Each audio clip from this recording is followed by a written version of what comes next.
This is for men and women. I do tend to focus some of my videos towards women only because we are not always prepared to protect ourselves. And that's the truth. Yes, we are tough. Yes, we carry and juggle many loads. But the end result is the majority of us are not trained, prepared, or capable of handling something like an attack or if someone approaches you. And a lot of women would get fearful, and also a lot of women would not see it coming. Men too, of course, because yes, men also get attacked, men also get jumped, men also get sucker punched. People do harm men as well. But women, you are very distracted. You are carrying children with you half the time, packages, you have a phone in one hand, a coffee in the other. Maybe you have AirPods on. I don't know. I just notice it every day. When I'm driving somewhere and I'm coming up behind a woman who's jogging, walking her dog, every single one of them have those little earbuds in or headphones on. And I don't get it. They don't even hear me coming, and I drive a huge truck. So if they don't hear me, they're probably not going to hear someone walking up behind them. Just really pay attention to everything, every little detail of your life. And yes, you should be overprotective. And yes, you should be aware. And that doesn't mean living in fear. It means you're prepared. Everyone's going to be fearful at some point. God forbid you're in a bad situation. Even people who are well prepared feel fear. I am overly prepared person. I have everything I need, let's put it this way, to protect this home. I have everything I need to protect myself if I'm in my car. I'm also very well trained in self-defense and karate.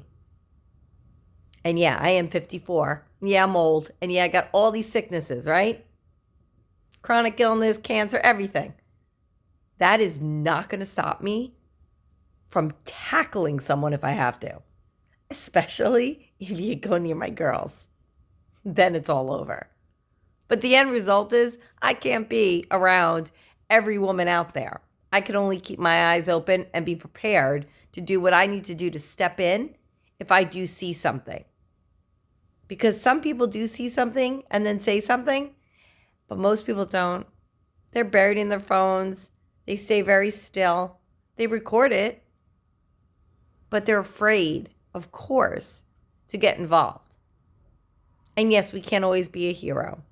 We have to think of every outcome. But if one person is harming one other person, and there are 10, 20, 30 people around to view it, to record it, well, those 10, 20, 30 people should be attacking that one criminal, that one bad person. There is no way that a group cannot stop a crime from happening. And yeah, sometimes people get hurt. It's really scary. We see it in the world all the time. I watch videos all the time about people who are just out waiting for a train. They're on a train, they're waiting for a bus, whatever happens, and they literally have no idea who's around them. They get sucker punched. I've seen women get attacked. I've seen women get pulled into other vehicles, and then the vehicle drives away, never to see that woman again. I'm going to tell you something right now. If someone grabs you, trained or not, you are to fight to the death. Do you understand that? You are to stay in that location and not be dragged somewhere else. You need to drop all your weight to the ground so they cannot grab you or go away with you. And if you have a voice and you can use your voice, scream and yell. That is so important to know. One of the things I always taught my girls when they were little was if someone ever grabbed you and you're able to drop your weight to the ground, but you can't run away, there's no way you're going to be able to escape them quick enough, you are to sit on their feet, face their legs, wrap your legs and arms around their legs as tight as you can, and do not let go. They will not be able to walk away with you. They will not. In that point, you are to scream and yell. You are to do whatever it takes. Bite, I don't care. And women out there, start learning how to be prepared. And that doesn't mean you have to be years of training in self-defense and karate. And yes, I might be, but that doesn't mean you have to be. What you have to know is a few moves to get free and then to get away. And I want to see women empower themselves, but also empower each other. Watch for each other. Defend each other. Put aside all your religious and political views. Because I'm going to tell you right now, I know what I stand for, the United States. But I'm going to tell you something.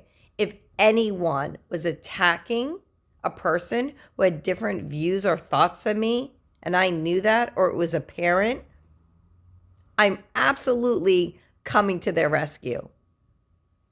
You don't let the underdog suffer. You help people. You fight. It's that simple. It really is that simple. So I want everyone to be safe out there. I want you to pay attention. I want you to keep your doors locked on your house. I want you to definitely keep your windows locked. And oh my God, keep your car doors locked when you're in your car. If something goes wrong, be smart enough to know how to handle the situation. My daughter had an issue. She was smart enough to call me as she was exiting that issue and then speak to me the whole ride home to make sure that no one was following her. And of course, the minute she pulled in the driveway, I'm already on that driveway. I'm ready to go. I have what I need in my pocket and I have a flashlight in my hand. And I absolutely am going to get her out of that car safe. And I'm going to check her car to make sure nothing was on it or put on it because there was someone touching and kicking and hitting her car. And she knew not to interact with this person. Don't roll down your window. Don't get out of your car. Don't speak to them. Pull away and get out. Half the battle is fleeing. It's not to stay and fight. But if you have to, then you need to. When you're waiting somewhere, please keep your back against a wall or a building or even your car. I want you to have aware view. Be aware of what's in front of you. If you are standing somewhere and someone can approach behind you, that is not a good scenario for you. So you need to position yourself. Another thing, if a strange person does approach me in a parking lot and they do start talking to me, I always have one hand folded like this across my chest and the other arm is leaning on it and I have it up here, like I'm listening to them. But really, it's a move that I keep in my head because if my hands are low and down, it's going to take me longer to get them up to block a punch or protect myself. If my hands are higher, I will move quicker. I am going for very important parts of the body. The throat, the ears, the eyes. If someone doubles over from you being able to get a punch in, the minute they are over, you have the advantage. You will be able to knee them in the face. You will be able to possibly hit them in the throat again, knock them in the gut. Another great tactic for women to know, if a man comes at you from your side and then maybe they put their arm around you or they try to grab you, I want you to reach your arm around them like you're going to hug their shoulder like a friend. Once your hand comes up from behind them and you get a hold of someone's hair from right here and pull back as hard as you can, let me tell you, it is painful as hell and it will bring them to their knees. It is so painful. Don't pull the hair forward, pull back. And you want to get a good grip from the front. It's okay to watch YouTube videos on self-defense if that helps you. Maybe you can take a class somewhere nearby. But in the end, just think about every little thing before that encounter can even happen. Okay, everyone, please stay safe out there. Those are my tips for today. And I know I'm not an expert in this. I know my degree is in 1,000 other things like landscaping and teaching, and I'm a psychic medium and all the things that I do. But the end result is the most important thing I do is protect myself and be a mother and protect my children. That is my number one role on this earth. So whatever that incorporates into the role of motherhood, I'm going to pretty much skill myself in it. So that means survival, protection, all that. All right, ladies and men, have a great day. Bye.